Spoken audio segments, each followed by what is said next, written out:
जान तिरंगा यान तिरंगा देशवा के ईशान है। जान तिरंगा यान तिरंगा देशवा के ईशान है। सारे जहां में ये भैया भारत देश महान है। सारे जहां में ये भैया भारत देश महान है।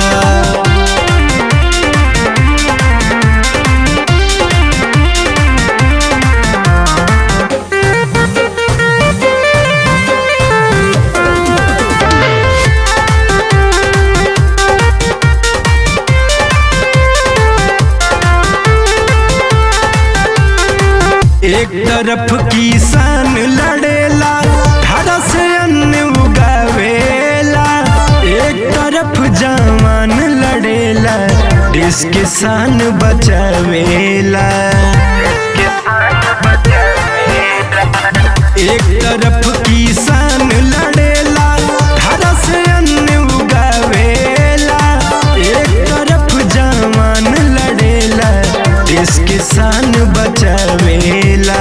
तीन रंग में रंगाइल भगवा भगवा स्वाभिमान है। तीन रंग में रंगाइल भगवा भगवा स्वाभिमान है।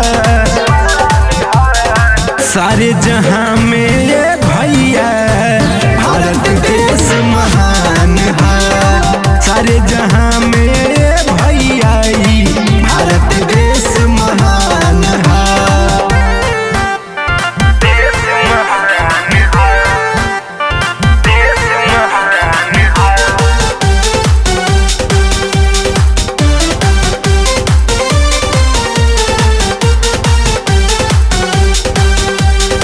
दुश्मन के घुटना टेके के कैले ऊ मजबूर हो।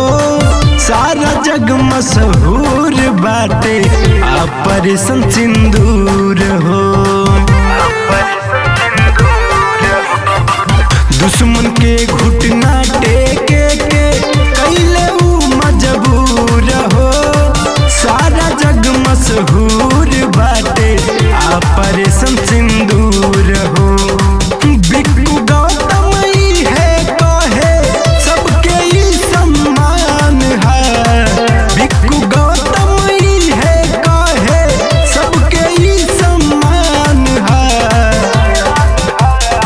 सारे जहां में ये भैया भारत देश महान है। सारे जहां में